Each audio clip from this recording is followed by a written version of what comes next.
No vídeo passado estava o nosso jovem este que não dá a mínima para o que os outros pensam em relação aos seus andrajos.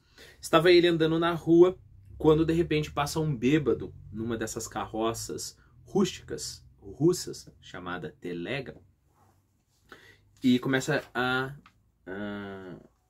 tirar sarro, né, do seu chapelão.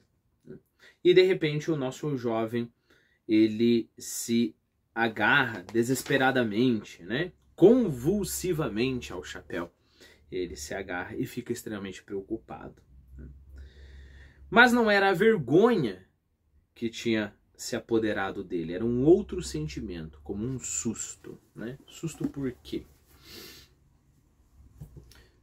Eu bem que sabia, resmungava perturbado. Eu bem que sabia. E isto é o mais detestável. Vem uma bobagem qualquer, a coisa mais vulgar do mundo, e pode estragar uma ideia.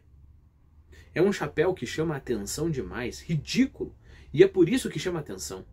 Os meus andrajos precisam sem falta de um boné, ainda que seja alguma panqueca velha, mas não esta deformidade.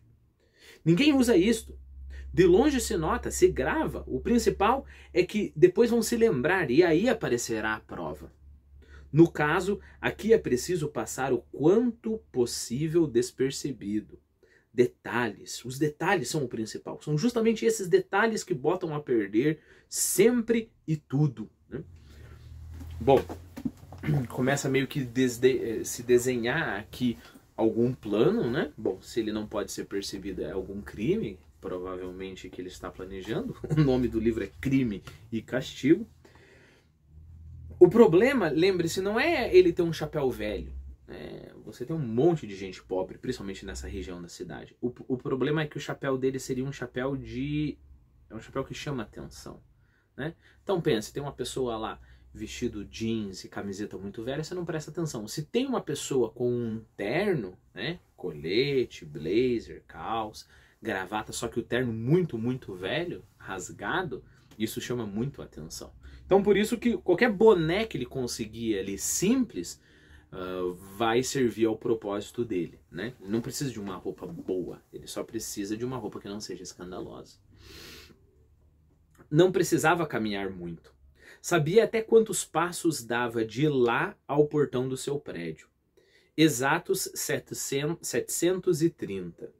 Certa vez os havia contado num momento de grande devaneio. Naquele tempo, ele mesmo ainda não acreditava nesses seus devaneios. Ele mesmo não acreditava nos devaneios que ele mesmo tinha. E apenas se irritava com o seu atrevimento vil, mas atraente.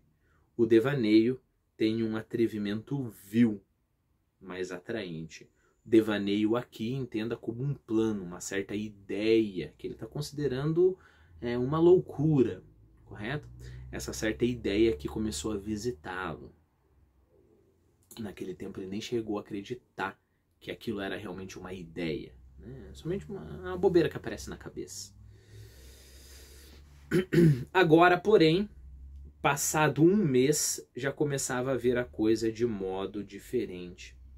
E apesar de todos os monólogos irritantes sobre sua própria impotência e sua vacilação, mesmo a contragosto, costumava-se de certa forma a considerar o seu vil devaneio já como um empreendimento, embora ainda continuasse a não acreditar em si mesmo. Vamos lá, né? Eu quero roubar um banco. Isso é só uma ideia.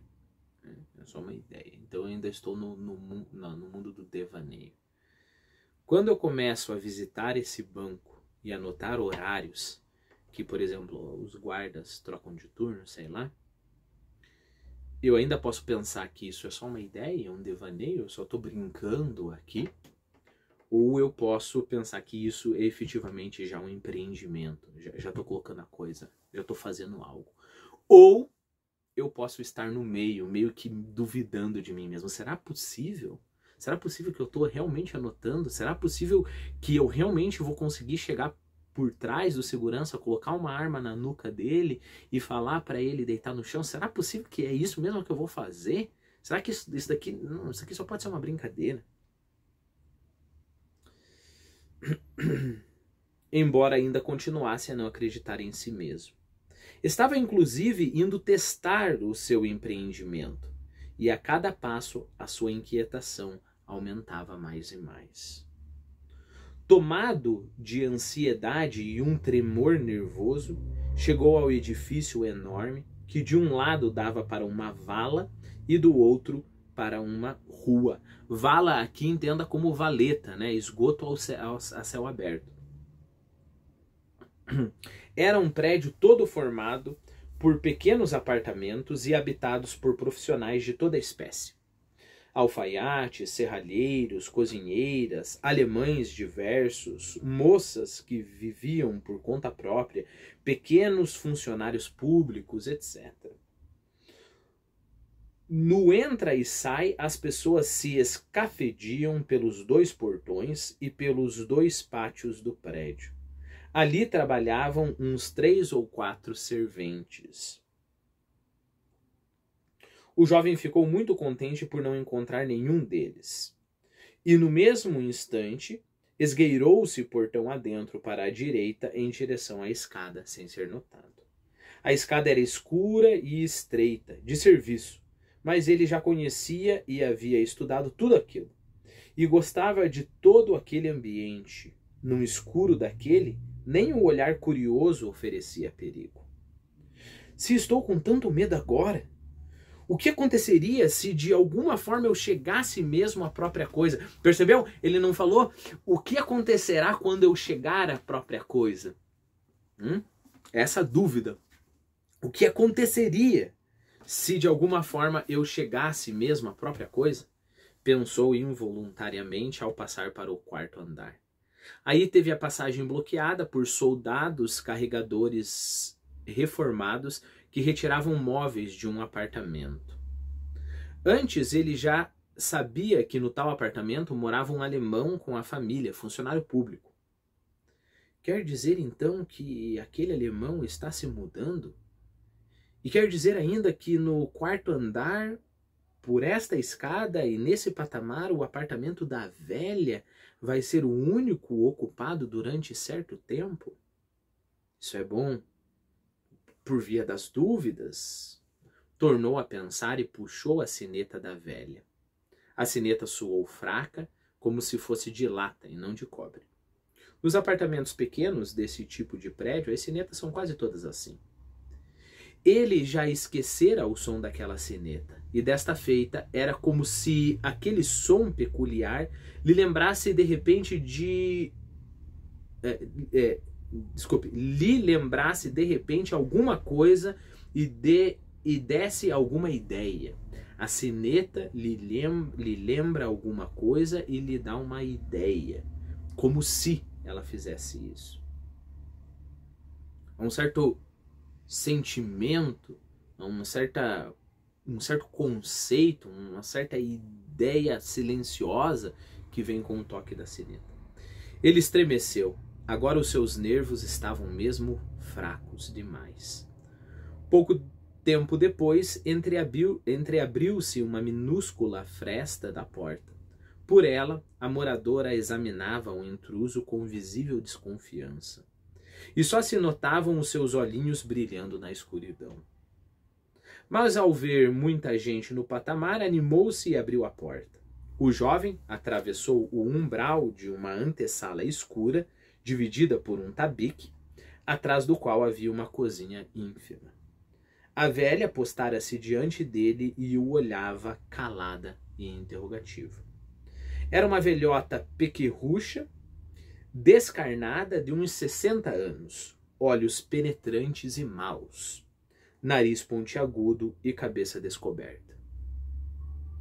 Os cabelos de um loiro desbotado e pouco grisalhos estavam gordurentos de tão oleosos. O pescoço fino e longo como um pé de galinha trazia enrolado um trapo qualquer de flanela, e apesar do calor, uma katsaveika.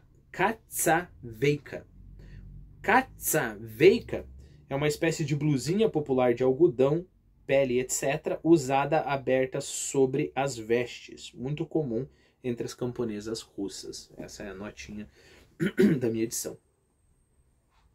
De pele, toda surrada e amarelada, caída, folgada sobre os ombros. A velhota tossia e gemia a cada instante. É provável que o jovem a tivesse fitado com um olhar especial, porque de repente os olhos dela tornaram a esboçar a desconfiança de antes. Perceba onde está o nosso narrador. O nosso narrador, em teoria, ele estaria olhando para o rosto do jovem e ele saberia que tipo de olhar o rosto do jovem expressou, né? Mas o nosso narrador também está tentando interpretar a situação aí, né? Ele só vê a reação da velha. Bom, a velha estava com medo, como você espera, num bairro pobre. Você abriu a fresta, viu que tinha gente no patamar, não tem perigo, deixou o jovem entrar. Então, digamos assim, ela baixou a guarda. Mas, de algum modo, o jovem olhou para ela, que fez com que ela levantasse a guarda novamente. Percebeu? É provável que o jovem a tivesse fitado com um olhar especial, porque, de repente, os olhos dela tornaram a esboçar a desconfiança de antes.